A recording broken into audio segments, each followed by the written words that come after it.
I am Natalie Brooks, 22 years old, and I have just officially held in my hands a mechanical engineering degree from the University of Michigan after 4 years of relentless studying, working, and supporting myself.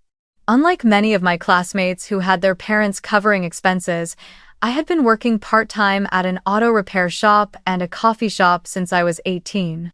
On freezing Michigan mornings, I would crawl into an oil-stained coverall, standing for hours beside steaming engines. And on late nights, I would be behind the coffee counter serving lattes, smiling at customers even when my legs felt like they could give out. All of it was for one single goal: to buy a 2014 Chevrolet Camaro, my pride, proof of my independence, and the vehicle that could take me anywhere I wanted to go. Yet, on the very morning of my graduation, the day I should have only been thinking about joy, I received a text from my father. I opened my phone, hoping for a congratulatory message, but instead saw a short line. "Sold your car. Sophie needs money for a down payment on a new apartment in New York before she starts school. Be grateful you still live in this house." My heart sank. The Camaro he had borrowed that morning for an errand was not just a car. It was the result of thousands of hours of work and sacrifice, and now it was taken away without even asking. In that moment, I realized this wasn't just about losing something material, it was a blow straight to the core of everything I had worked so hard to build. Have you ever experienced being betrayed by your own family on what should have been the happiest day of your life? If you have, share your story and let me know where you're watching from in the comments below. My family was never well off. My father, Thomas, worked as a supervisor at an auto parts manufacturing plant, earning enough to get by but never with much left over. My mother, Linda, was a part-time medical secretary at a dental clinic. And then there was Sophie, my 8-year-old younger sister, the golden child of the family. To my parents, Sophie was not just the youngest, she was their biggest investment project. They always said she had the potential to shine, that as long as the family focused all resources on her, she would achieve extraordinary success. That might sound noble, but in reality, it meant I became the silent foundation, taking on all the extra work and responsibility so Sophie could float freely in her own world.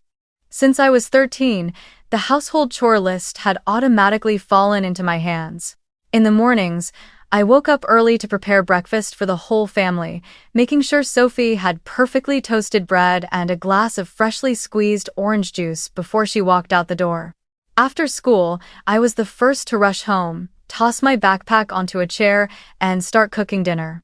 Laundry was my responsibility too, not just my own clothes but Sophie's as well, and if any of her items needed to be hand-washed or treated for special stains, I had to handle them carefully to keep the fabric intact.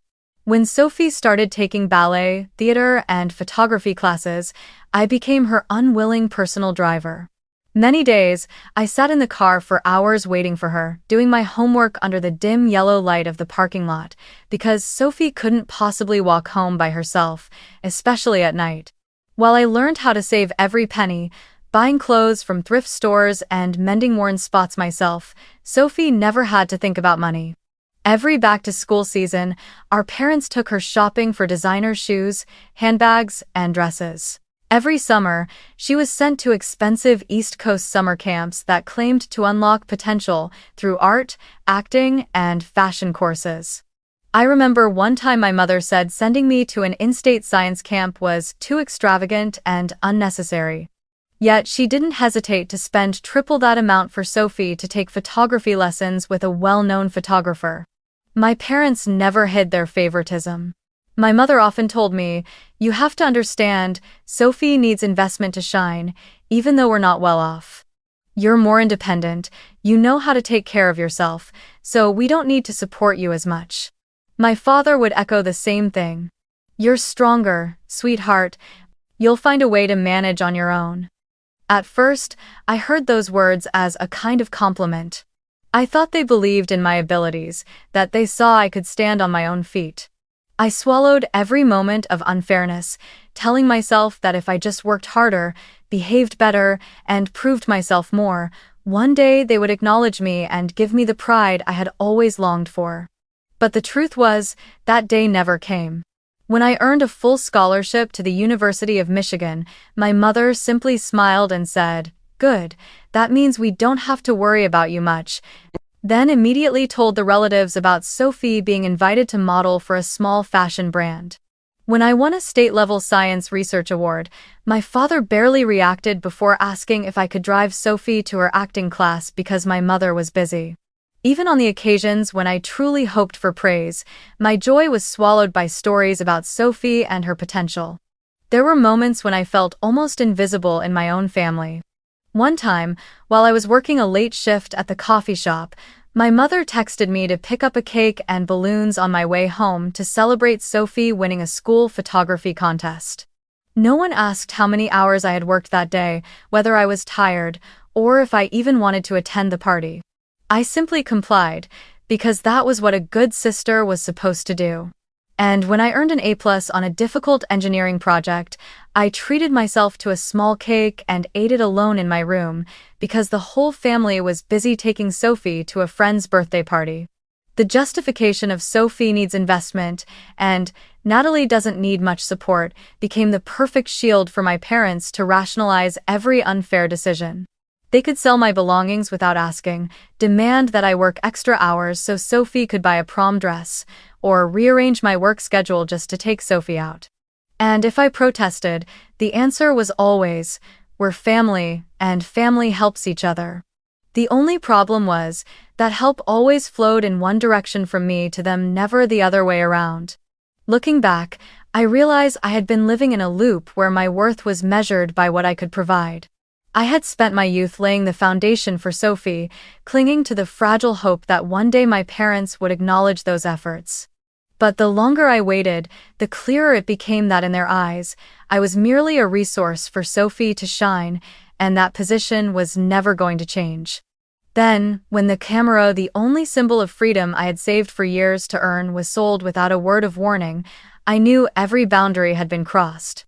After the graduation ceremony, I drove home in a classmate's borrowed car, a road I had once traveled freely in my own Camaro, now feeling heavier than ever.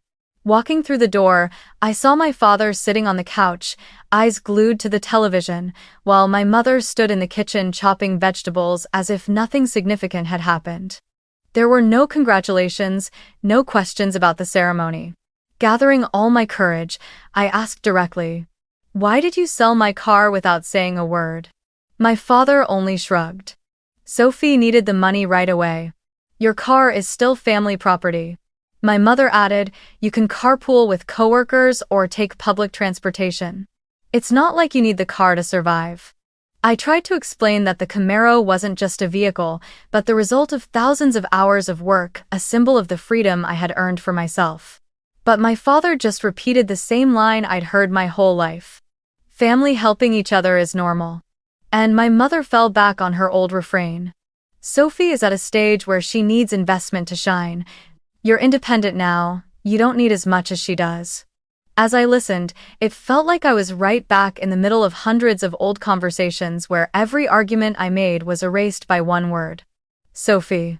I pressed my lips together, swallowed my anger, and let it pass like I always had before, but this time, something inside me cracked in a way that could never be repaired. The next morning, as I was getting ready to leave the house, my mother walked into my room holding a piece of paper and spoke in a firm voice. "Transfer $7,000 for Sophie's tuition before Friday. Family helping each other is a given." There it was again, that familiar line. I stood still for a few seconds, as if I needed to make sure I had heard her correctly. $7,000, it was more than what I had saved over the years, money I had intended to use for graduate school and to cover emergency expenses. I looked her straight in the eye and said just one word, "Number."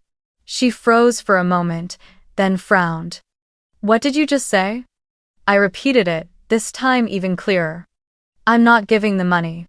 Not long after, my father appeared in the doorway, his voice already raised to a shout. "Stop being so selfish.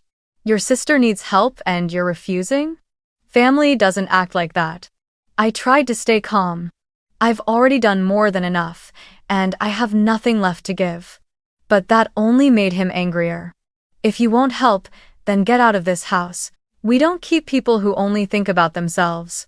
Before I could even react, I received a text from Sophie dripping with sarcasm.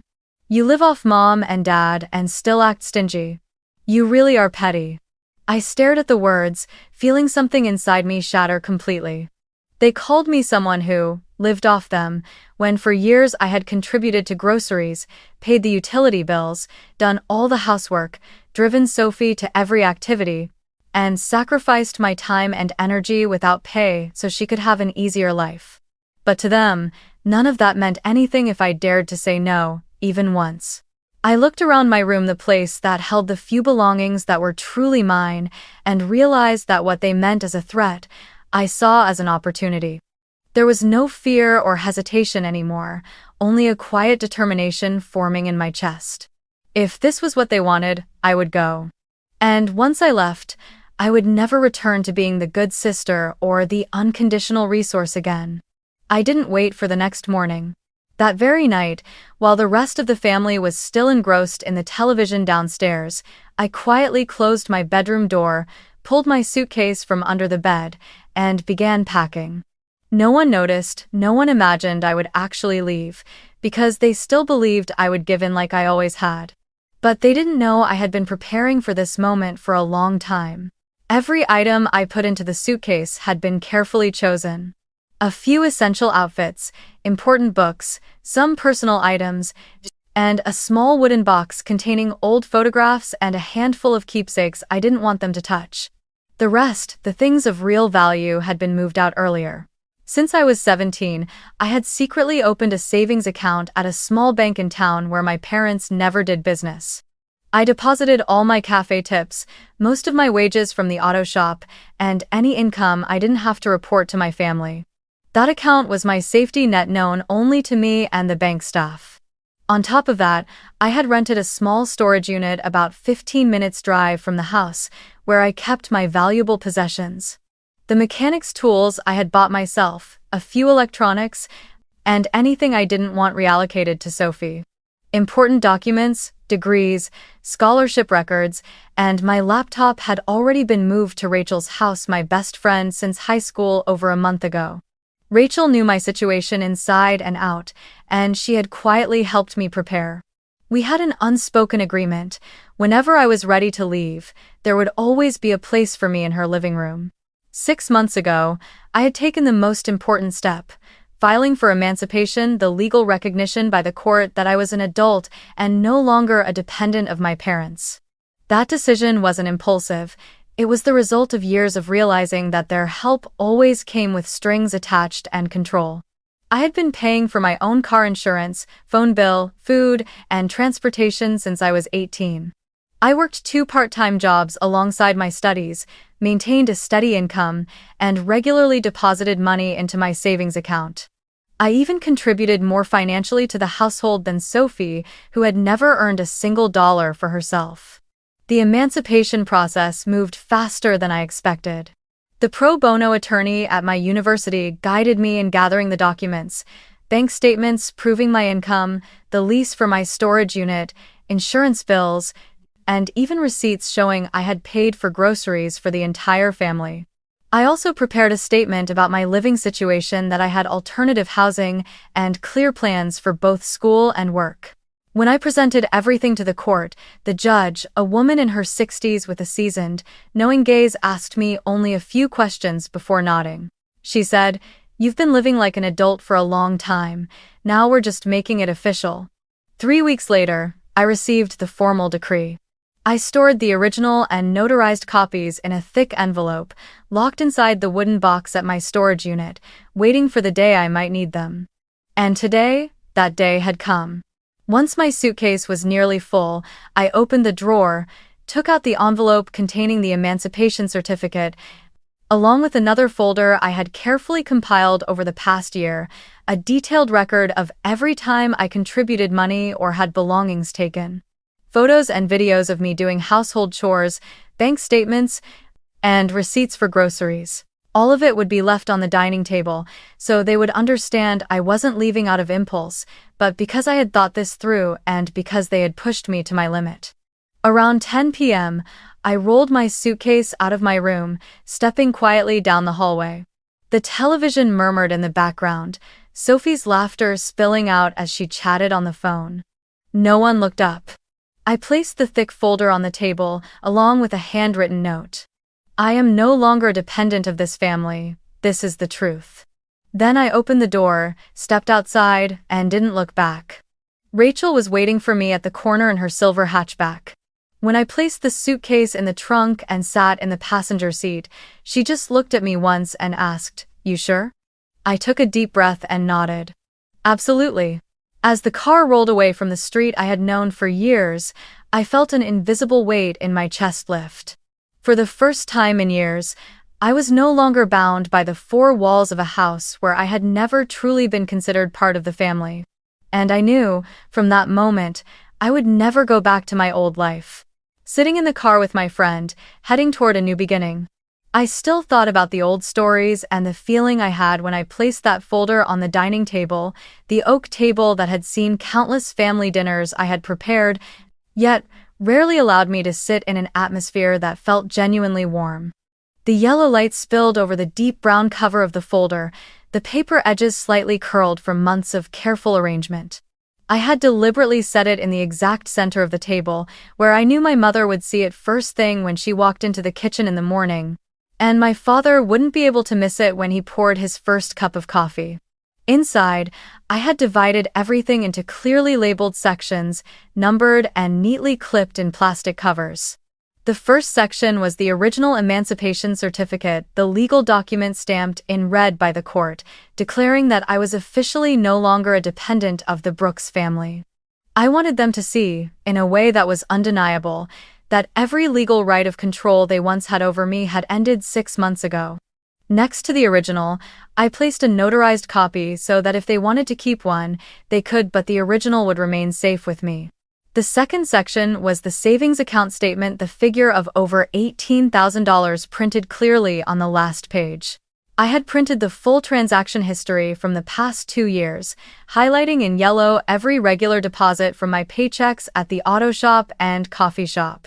Alongside that, I marked in red every withdrawal made for the family. Money for groceries when my mother said, "Things are tight this month." Money to fix the plumbing when my father said, "Wait until next month." Money for Sophie's school supplies because she needed it urgently for a project. These withdrawals alone totaled more than $10,000, all of it unreimbursed. The third section was the full-ride scholarship letter from the University of Michigan for my graduate program, complete with a monthly living stipend. I included a printed copy of the confirmation email from the scholarship office, clearly stating that it was a comprehensive support package covering tuition, books, and part of my housing costs. This meant that, contrary to the narrative they like to tell relatives that Natalie is struggling to pay for school, I had more than enough resources to support myself and absolutely no need to drain anything further from the family. The fourth section was a stack of receipts and invoices I had kept meticulously. Grocery runs, home repairs, utility bills I had covered when my parents said, "We'll transfer it back in a few days," but never did. I had annotated each receipt with the date, the reason for the expense, who had asked for it, and whether it was ever reimbursed. The total for the past 2 years exceeded $10,000, undeniable proof that I had done more to keep this household running than anyone else. The final section was a collection of photos and videos moments I had secretly captured over the past year and a half. There were photos of me scrubbing the kitchen floor at 11 p.m. after Sophie threw a party and went to bed. A video of me hand-washing a white dress Sophie needed for the next day while she sat laughing on the phone with a friend. Pictures of me carrying paint cans, standing on a ladder to repaint the living room walls over spring break, while the whole family watched movies downstairs. I wanted them to see, with their own eyes, the stark contrast in how we lived, one person doing and giving, the other taking and enjoying. On the folder cover, I didn't put a name, only a small yellow sticky note with the words, "The truth doesn't need explanation, only eyes to see." I didn't expect them to read it all. I knew my parents, the chances were high they would get angry before they even reached the second page. But at the very least, I had left everything transparent, not through stories, but through evidence. This was the only way I could force them to confront what they had done, instead of hiding behind justifications about family love or investing in Sophie's future. The next morning, before sunlight had fully spilled into the Brooks family kitchen, I imagined the scene of them coming downstairs and finding the folder sitting squarely in the middle of the dining table. And just as I had predicted, things began to explode. A little after 7, I got a text from Rachel. "Your house is getting loud." Sophie's screaming like she wants the whole neighborhood to hear. As it turned out, Rachel had a friend who lived directly across from my house, and news was spreading faster than I expected. Sophie was crying and shrieking, her high-pitched voice carrying as she slammed something hard against the table. The first thing the neighbors heard was, "She's ruined my life. She left and dropped this here just to humiliate the whole family." I could almost picture her flushed face and tear-filled eyes, not from regret, but from rage at seeing her princess status challenged. My mother, Linda, after flipping through a few pages of the folder and ignoring the clear numbers and photos, went straight to her most familiar response, crafting a new story to control the narrative. She started calling relatives one after another, the aunt in Ohio, the uncle in Florida, the grandmother in California, all hearing the same carefully edited script. In her version, I had stolen money from the family, fabricated documents to slander Sophie, and abandoned my parents at the moment they needed me most. In that story, I wasn't the daughter who had carried the household chores and paid for countless expenses over the years. I was the selfish traitor, poisoned by bad friends. My father, Thomas, chose a different route. He didn't waste time on outrage, he acted immediately. He called my university, trying to reach the financial aid office under the pretense of wanting to verify my daughter's scholarship and financial situation. When asked if he was my legal guardian, he replied, "I'm her father, of course." But when the school checked the records and saw the emancipation decree, the answer came back. "I'm sorry, we can't provide that information. She is no longer your dependent." That door slammed shut right in his face, and I'm certain he felt the sting of losing the control he had always believed he would keep forever. It didn't stop there. My father also called my workplace at the auto repair shop. I knew this because later, my manager Dave left me a voicemail, his tone a mix of irritation and amusement. "Your dad called, said there was a family financial emergency, and demanded to know your work schedule and salary information. I told him straight that I couldn't share that, and if it was important, he should contact you directly." He hung up right away. I almost laughed when I heard that message, partly because I had anticipated it, and partly because of how powerless he must have felt when every familiar avenue was suddenly closed off. And where was I in the middle of all that chaos? Sitting on Rachel's sofa, wrapped in a soft fleece blanket, hands cupping a mug of hot coffee. Rachel kept glancing at me from time to time, as if waiting to see how I would react, but I only shrugged. Not because I didn't care, but because I had grown too familiar with these kinds of explosions. In the past, whenever I went against my family's wishes, the anger and accusations would drag on for days, pulling me into endless arguments where I tried to explain, tried to prove I wasn't wrong. But this time, I chose silence. I didn't answer a single call or message from them. My phone buzzed nonstop, missed calls from the house number, long texts from my mother full of exclamation points, messages from Sophie written entirely in caps, and short, sharp notes from my father. "Call back now." I left everything on silent, filed into a separate folder, a way of closing the door in my mind against those familiar but toxic sounds. Rachel asked me if I felt relieved. I nodded. Because unlike before, I knew they couldn't touch me anymore, not legally, not financially, and most importantly, not mentally. I had left that house both physically and emotionally.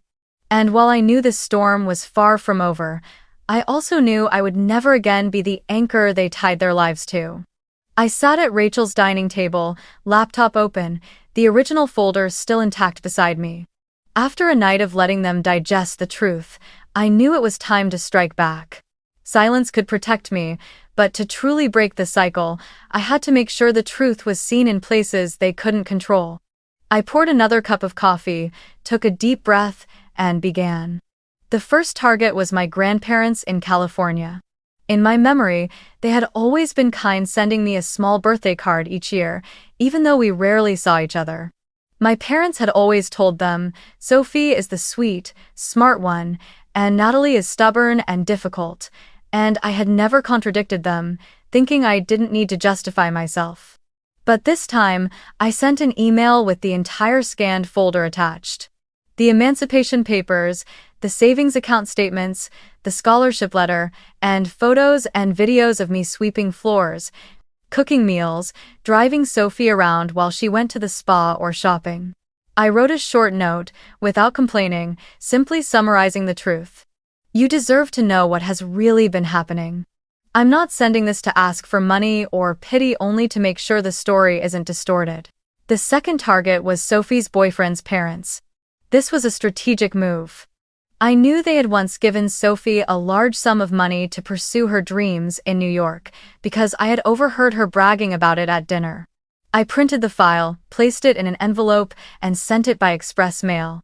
In the letter, I wrote only, "If you wish to continue your support, please do so with full information." This is a part of the story you may not have heard. No sarcasm, no attacks, just facts, leaving them to draw their own conclusions. The third target was a few close family friends, the ones my parents often used as comparisons, saying things like, "Look at their kids, so successful and grateful to their parents." I sent them the file via Facebook message with a short note, "In case you hear a different version from my parents." This was a group of people who were excellent at spreading news, and I knew it would take only one of them to read it for the truth to be whispered everywhere. The results came faster than I expected. 3 days later, Rachel was chopping vegetables in the kitchen when she looked at me, smiling with a mix of surprise and satisfaction. "You've stirred the hornet's nest." My grandparents called me, their tone stern but warm. "We'll talk more in detail, Natalie. Thank you for trusting us with this." I could hear the disappointment in their voices, not directed at me, but at the way their son had behaved. Sophie's boyfriend's parents responded with a polite but cool email. "Thank you for sharing this information. We will be reconsidering our financial support." I knew that for a family that valued honor and transparency as much as they did, Sophie's behavior would leave a crack that could not easily be repaired. And then came the domino effect in New York. An old friend messaged me. "Sophie just got called a spoiled princess right in the middle of coffee with her group in Manhattan. Someone brought up the video you sent, and the whole table went silent." The poor, misunderstood victim persona Sophie had so carefully crafted was beginning to crumble. In a small social circle where young people survive on image and connections, a bad reputation spreads faster than wildfire. My parents reacted fiercely. My mother flooded my phone with messages that swung from pleading to blaming to outright threats. "You've destroyed your sister's future. You'll regret this. How could you treat your own blood this way?" My father sent only 3 words, over and over, "Enough, Natalie." But I knew that enough in his mouth wasn't an ending, it was a demand that I return to my old place, silent, burden-bearing, and compliant. I watched my phone buzzing constantly on the table, then turned it face down. I didn't need to respond. For the first time in years, I felt that the power to control the narrative was in my hands. I hadn't done anything except bring the truth into the light, and it was that truth, not me, that had them in a panic. I said goodbye to Rachel and moved into my new studio apartment on a cool Saturday morning in early September. The place was on the 3rd floor of a classic red brick building, just a 10-minute walk from my graduate school and about a 15-minute drive from the garage where I worked part-time. The space was only about 300 square feet, just enough for a double bed by the window, a small desk, and a wooden bookshelf I'd found at a thrift store. But to me, it felt like a palace. I set down the last suitcase and let out a long breath, realizing for the first time in my life I truly had a space that was mine alone. No one knocking on my door to tell me to make tea or do laundry. No one handing me a to-do list as if I were the household maid. I stood by the window, looking out at the small street lined with trees whose leaves were just beginning to turn yellow and fall, and felt a strange, deep sense of relief. Thanks to the full scholarship with a living stipend, combined with my part-time job at the garage, I could fully support myself.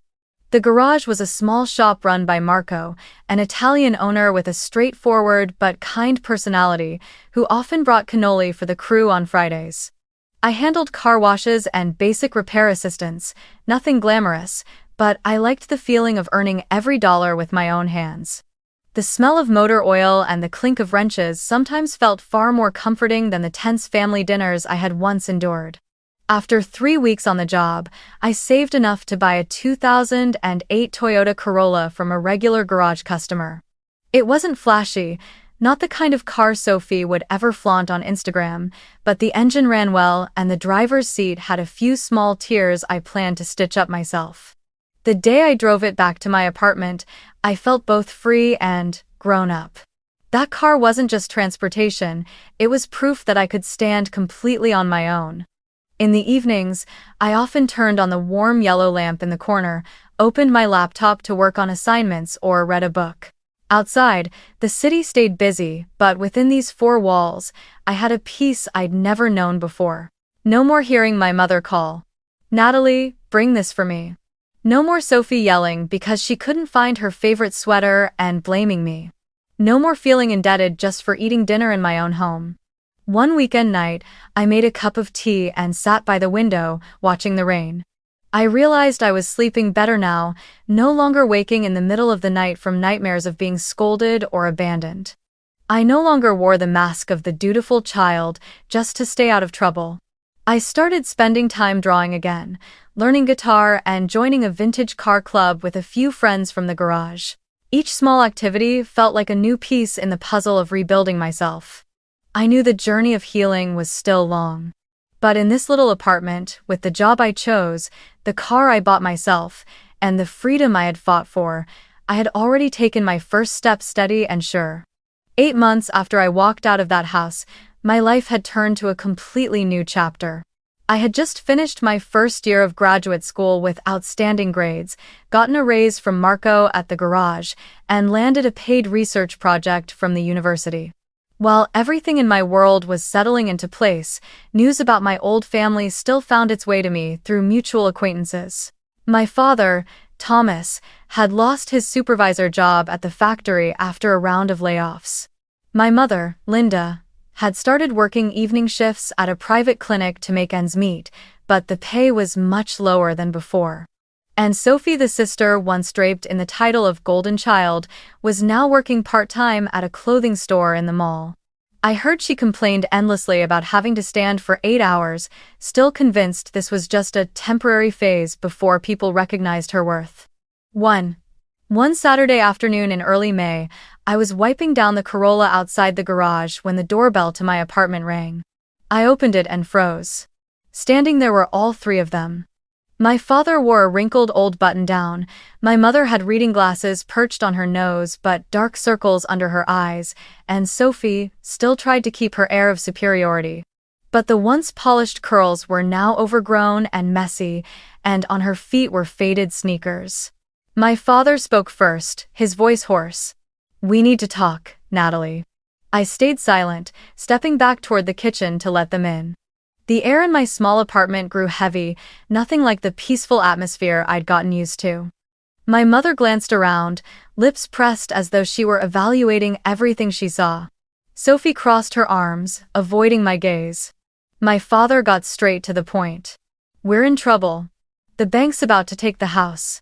Your mother doesn't make enough to keep up with payments, and Sophie's only just started working part-time. We need $20,000. Just this once, and we'll pay you back." I looked at Sophie. She avoided my eyes, but still added, "You have money. I know you've saved a lot. Family helping each other is just common sense." I took a slow, deep breath.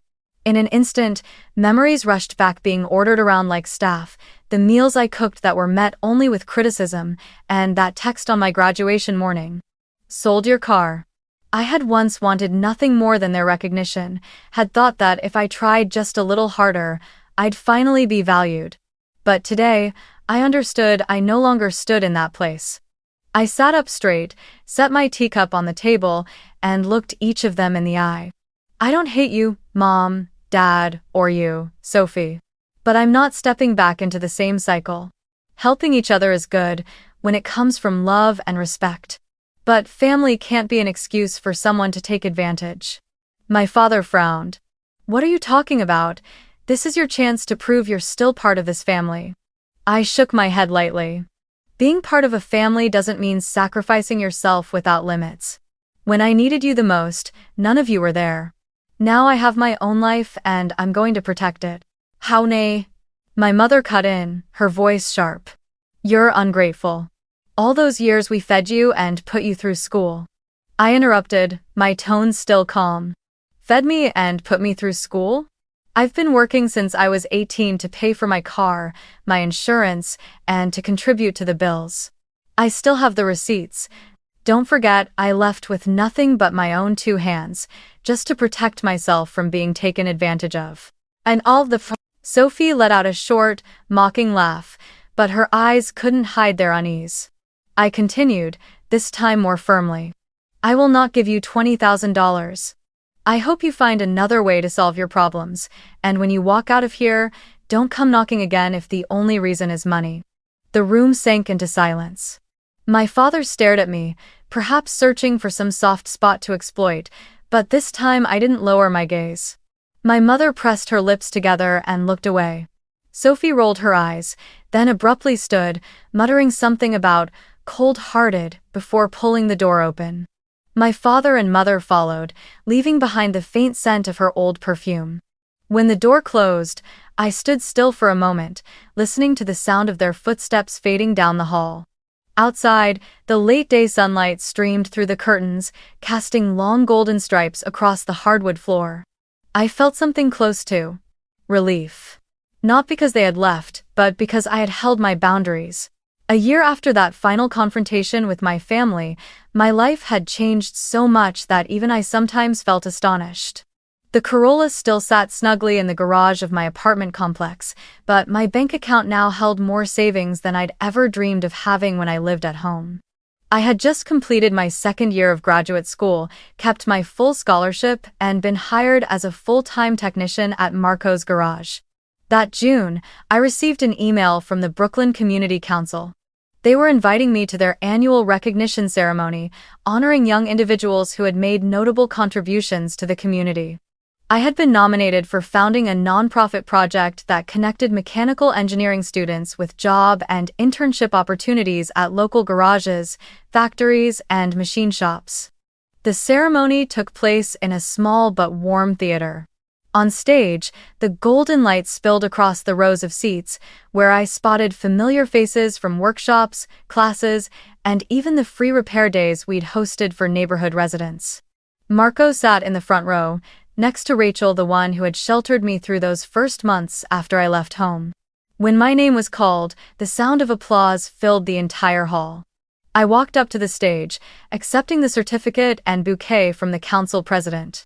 In front of me were hundreds of eyes, and in that moment, I knew I needed to say something not just for myself, but for anyone who had ever lived in the shadow of favoritism and control. I held the microphone, took a deep breath, and began slowly. For a long time, I believed my worth only existed when it was recognized by those closest to me. I worked myself to exhaustion, sacrificed everything, just to be seen by them, but I eventually realized that day would never come. And I know many people here have felt, or are feeling, the same way. I glanced around and saw a few people nodding quietly. You do not need the validation of those who don't believe in you.